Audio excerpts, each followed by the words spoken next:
All right, next target is 890, hold 5.25 mils, quarter mil left, on you. That is a first round hit, nice, outstanding. All right, wind's picked up just a little bit more. I want you to go 0.4 mils. That's 2 in a row, brother. Good job. Good shooting. Next target is 950. We're gonna go with the same wind hold. 0.4, send it. 5.7, 0.3, still 0.3, send it. 0.3. Coming right there. Hey guys, we get a lot of requests about, hey Carl, what spotting scope do you recommend? How do I choose a spotting scope? And first I want to let you know, what is the mission? What are you going to be using it for? And what I mean by that is if you're just going to use a spotting scope for looking at holes in paper at the range, just get a cheap one that's got high magnification. If you're bird watching, photography, something like that, different requirements. I'm gonna talk about requirements for snipers. And what I mean by that is designated marksmen, whether you're a scout recon team, maybe you're a strategic reconnaissance team for special ops units, and you've got to watch a target from long distance, right?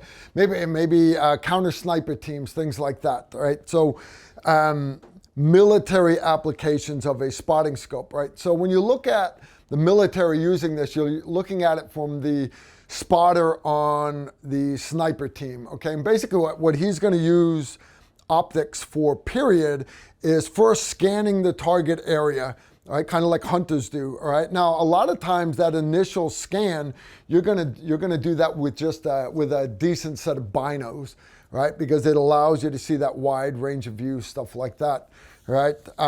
Okay, but then after that, you're gonna do what we call a detailed search, right? And this is where you're looking for minute detail, right? Now, whether you're building a tip, which is a target information packet, or a range sketch, or you're gathering intel to send back to the assault force while they're planning a hit on something, you've got to get down to that nitpicky little detail. You can't miss anything.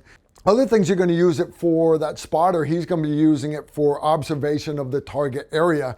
A good example of that is 2001. My sniper team put up on a mountain in Afghanistan, and we overwatched. We called it the castle, but it was a compound that we did a hit on a few days later. The funny part is the military actually came in and made that castle into a base after that, after we ran all the bad guys out. But we sat there hoping bin Laden would show up, and we watched that thing for 7 days. Now, we were on a mountain almost 2 miles away from it, right? Way up high. Now, you could not just get by with a set of binos there. So we actually ran a Swarovski spot and scope, similar to this one, a much older generation though. But you see what I'm getting at? Having good glass, good spotting scope, crystal clear glass, to be able to watch that area comfortably, that was something that we needed, and we needed to have a good optic to do that. All right, next thing for that spot to be able to do is, what about when that target shows up? You've got to be able, I've seen it, I've saw it, but now I've got to identify it. Is it a threat? Is it not a threat? Is it actually a threat that warrants deadly force? You understand, not all targets do. Not all movement in the bushes or people running across the streets actually warrant you mixing metal and meat together. So once you've identified, yes, this is a target that warrants deadly force, the final job of that spotter is to give an immediate update to that ballistic solution that the sniper has on his gun. So he knows roughly the environmental conditions in the area, right? Most of that's already been calculated, but last minute changes in range to target, right? Because that affects the ballistic drop of the bullet. It affects time of flight, right? But also think wind, right? Because that's the most important and it's constantly changing. Also, if it's a moving target, that spotter is going to help him calculate the lead. All right, wind's picked up just a little bit more.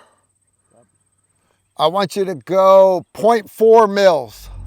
Once they've got that, and when the sniper goes to take that shot, the spotter is going to use that spotting scope to read trace of the shot. And what I mean by that is as the sniper shoots that bullet, it's moving all the air out of the front of it. And that actually creates a little blur that the spotter, with good glass, he can have that scope turned, and he's going to take that lens. And if the sniper's off on his left side, he'll have the target over here, and he'll actually be able to watch the bullet go up and drop down into the target. And I've had people say, well, you know, that bullet's doing 2,500 feet per second, 2,300 feet per second, 3,000 feet per second. There's no way you can see it.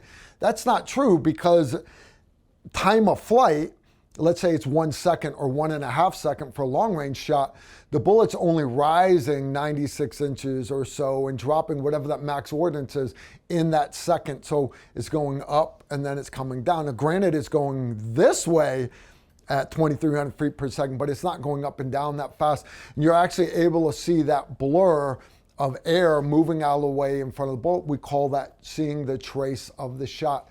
That's important, because if that, did the sniper hit, it's going to let him see, heck, if you missed, the spotter can then tell him, hey, left, right, high or low, and by how much, but also it's going to let him have that immediate follow-up shot. If he missed, where you need to go in case the target pops back up. But if he got a hit, now he knows my calculations were correct, and you can immediately move to other follow-on targets.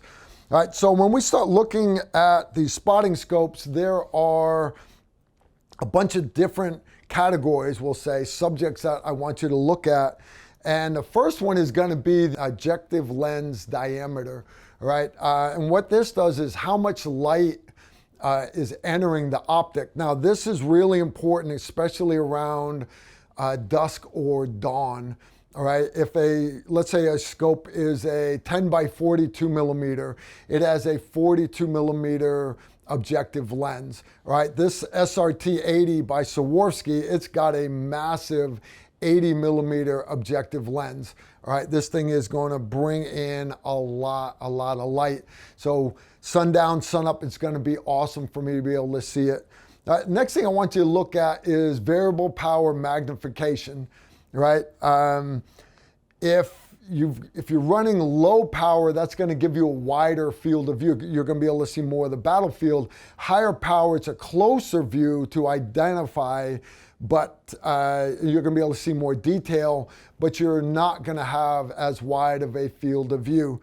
Now, the third thing I want you to look at is, again, actually the field of view. Wider is always better, right? So binos with lower magnification are going to have a much wider field of view, going to allow you to see more of the battlefield, better situational awareness for finding that target, right? A spotting scope is, you can only dial the magnification down so much, but with higher magnification, narrower field of view. You guys grasp how that works. Now, so why do I mention field of view separately? Because some scopes have a wider field of view at the same magnification than when compared to other spotting scopes. So if you're going to compare similar spotting scopes, this one's actually made by Nikon. Again, they're both good scopes. They both have got roughly the same magnification, but this Swarovski actually has a wider field of view.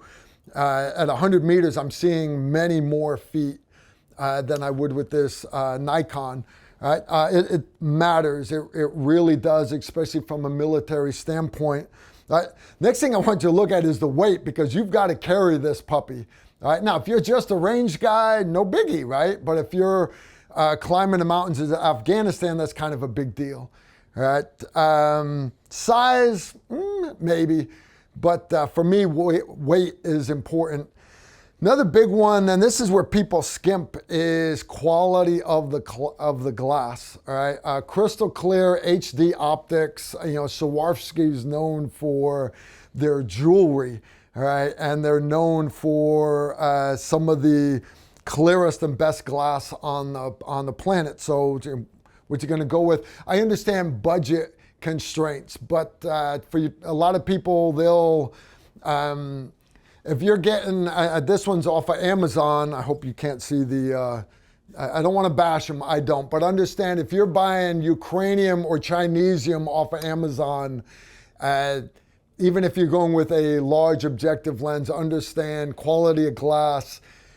It's okay. You're at the range, no big deal. But if there's something that you're going to have to hang your life on, and there's certain things you don't skip on: life support equipment, rappelling harnesses, good optics on your firearms, good optics all around for everything. And that includes your spotting scope. Another thing, notice this has got a straight eyepiece on it, right?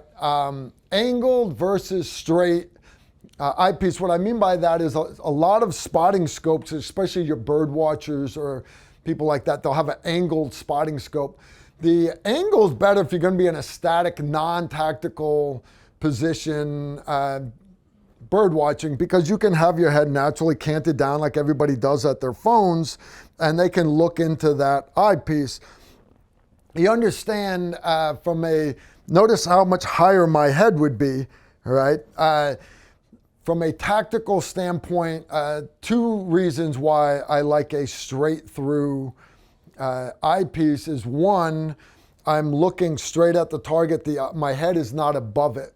All right. You'll notice on this one, my eye is actually below the center axis of this scope. And the other thing is just straight exposure. Think cover. All right. I'm able to be hidden by it, but also for faster intuitive aiming, because I can have both eyes open, and as I look through this scope, my eye that's not looking through the scope can look straight. Okay, something over there caught my eye. I can turn my head directly at it with the scope, and it's going to put the scope directly on it. Hey guys, I've got a bunch of other really cool features we're going to talk about on scopes, because it really is important. But before we do that, I'm going to give a quick commercial break. All right, I hope you guys skipped that commercial just like I did. Welcome back. All right, hey, when you start looking at scopes, right, one thing you got to look at is the focus knob. Now, some have got single knobs, some have got two focus knobs. The advantage of a single focus knob is your hand does not have to move at all, right? The advantage of having two focus knobs is one can do bold focus, and then your other knob can do fine tuning. I prefer single focus knobs, but I prefer a large focus knob instead of a small one back on the eyepiece, where moving it just a little bit really throws off the focus. This large knob on this scope here, it'll literally go around a couple times either direction. Fine tuning, perfect. You can focus to things that are very, very close. Maybe you're zeroing a rifle, or like I said, the next mountain over.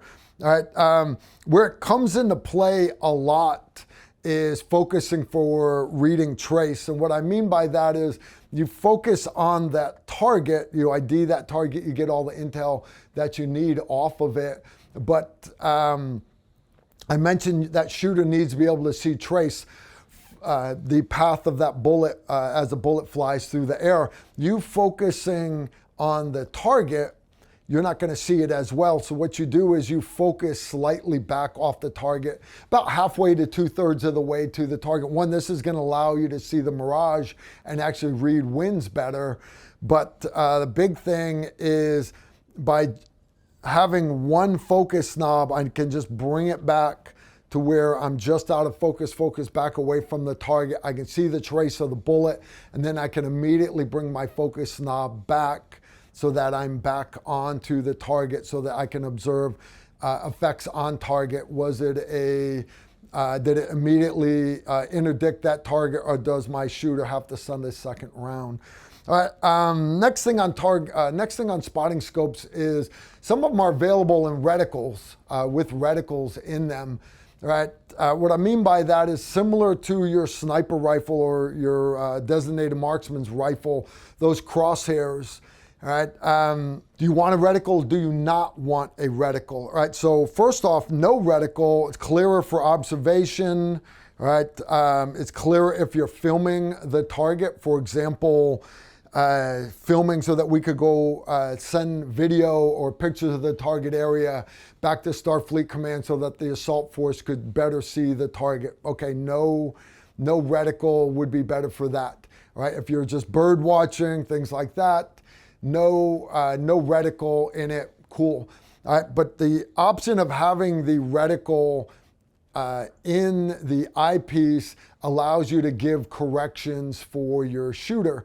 All right, so think whether you have standard mil grid in here like a lot of the Leopolds do, or maybe if you just deal with minutes of angle, you could have a minute of angle reticle. And a lot of your good spotting scope manufacturers offer you the option. Do you want minutes of angle, or for example, this one here, I chose to go with the MRADs, mil radians in it. Right. For this one, it has the option of both, which is very, very cool. No reticle at all, crystal clear for observing the target area.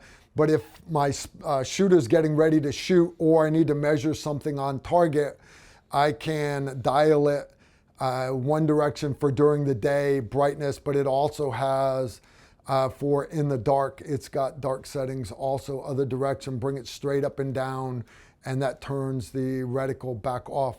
Not etched on the glass, right? And what I mean by etched on the glass is most of your other companies will have a separate eyepiece that you've got to take off of the scope to put the eyepiece on that has the reticle. The reticle is actually etched onto the glass.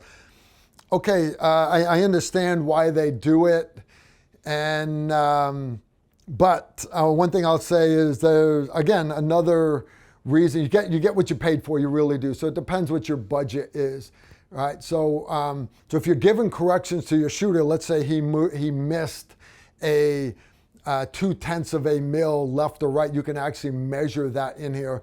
Another thing good about having the entire grid in here is, let's say the shooter cannot find the target. You can have a landmark out there, the car that's 1,800 meters away, and then you can measure with the mil grid that's in your scope, and you can say, all right, you go 6.2 mils to the left from that car, and then your shooter that has the same mil grid in his sniper scope, he can then move 6.2 mils to the left, and it allows you to talk him on to the target, right? Now, there are some specialty reticles out there, range estimation, things like that. For example, this one has a range estimation grid on it. Not really big on them. I prefer just a mil radian grid or MOA grid, whichever your preference is. But it's a small grid in this one. So it doesn't really bother me. But again, for me to just say I'm just going to use like a Tremor 2 or a Tremor 3 grid, for me, it's not worth the hype, because your team has got to train on it a lot, right? So anyways, those are the things that I look at in these scopes. Hey guys, I'm going to talk a little bit about the history of spotting scopes, the U.S. Army Special Ops. But before I do that, let's give YouTube one more shout out, slap you right in the face with another commercial. I'll be right back. Hey guys, welcome back. I want to talk about a little bit of the history of the U.S. Army's spotting scopes, all right? When I first came in, guys, I'm old, I just turned 57. I came in the Army in 1985, and back then the snipers were using what's called the M49. That's this one right here. This is a fixed magnification, fixed 20x. Now back then they had, There's the sniper rifles that we were using were the M21, which had a Art 1, Art 2, Art 3 scope on it, depending which generation you were using. Made by Redfield. They were basically 3 to 9 power variable power scope. So 20x, that's over twice the magnification that the shooter would have. It's a very, very tough scope. It's basically one generation up from what they had all the way back to World War II. They look very, very identical. Tough little tripod. It's very, very light. Screw-on cap on the front and the back. Very, very tough scope. One thing that I thought was cool about it, how it was taught to me, is you've got your focus knob on the back. So once you get focused on that target, wherever it was at, right when the shooter's getting ready to shoot, you would dial it back just 90 degrees.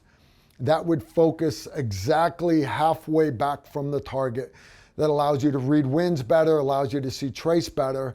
And then after he shot, you could then go back 90 degrees up. You'd be right back in focus again and able to give effects on target. Okay, that's kind of cool. But again, this was fixed 20 power. And we had those going all the way up through me going Special Forces.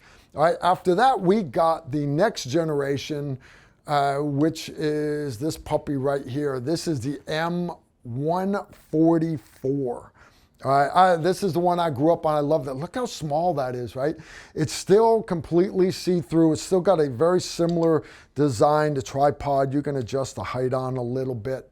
All right. You notice this one has a adjustable magnification. This one actually goes 15x all the way up to 45 power magnification, where the other one was a fixed 20 power. So you could actually come down a little lower to give you that wider field of view to observe the target area. But then you could go all the way up to over twice what we could do with the other scopes. And that allowed us to have better detail of that target. All right, it's rubberized, very, very rugged, very, very tough. We have parachuted with these things, done all kinds of great beatings on these things.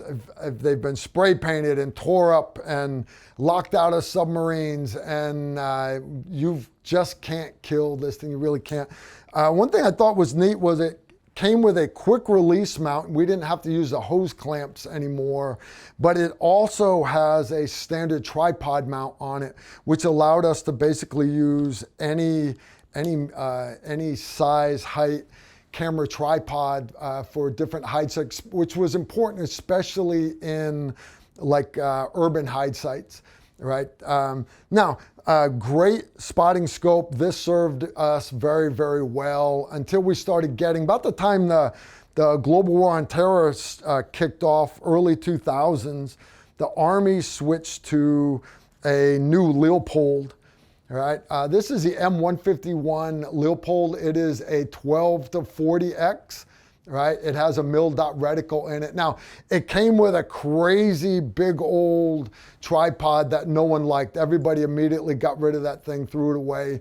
And we started using the tripods off the old one, or started using super small tripods, or using big tripods, whatever. We had tons of tripods laying around. This is a great scope because you notice it's offset, it's angled and prismed down so that they've taken a longer scope and shortened it.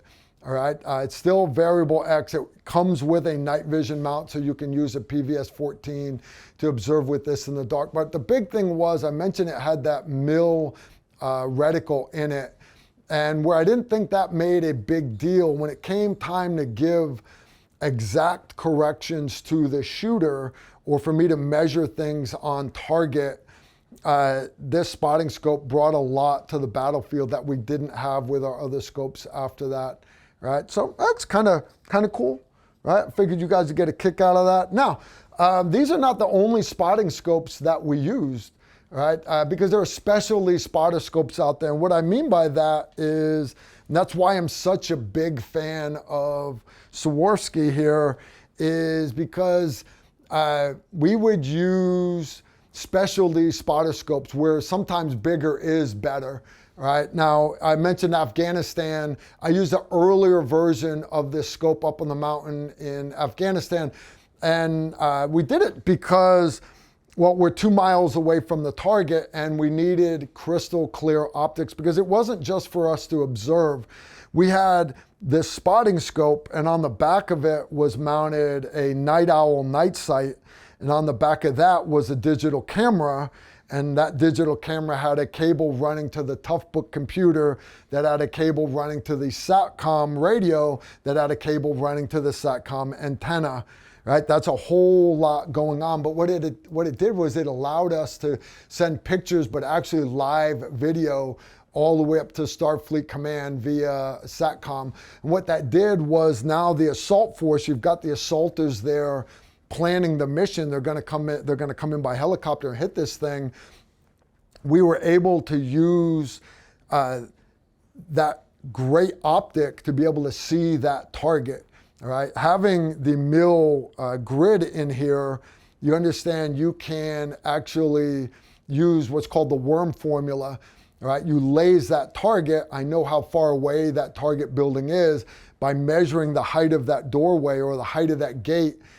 Using the worm formula, they can then mathematically calculate the exact height of that gate or that door. And now I'm allowing the assault force to actually custom make explosive charges specifically for that target. All right. So again, guys, I've got a lot of time behind spotting scopes. I really do. So I don't like giving short answers and just saying a brand. You don't have to take the brands that I pick, right? But I want you to understand why I think it's important to do certain things. So again, if you're looking for a new spotting scope, first ask yourself, what is your mission? What are you planning on doing with it? And then once you've decided on that, then decide on what the requirements are that you need, all right? I listed a bunch of different categories that I look at, right? You decide which categories are more important for you than others, and then after that, pick the spotting scope that is best for the job that you plan on using it for.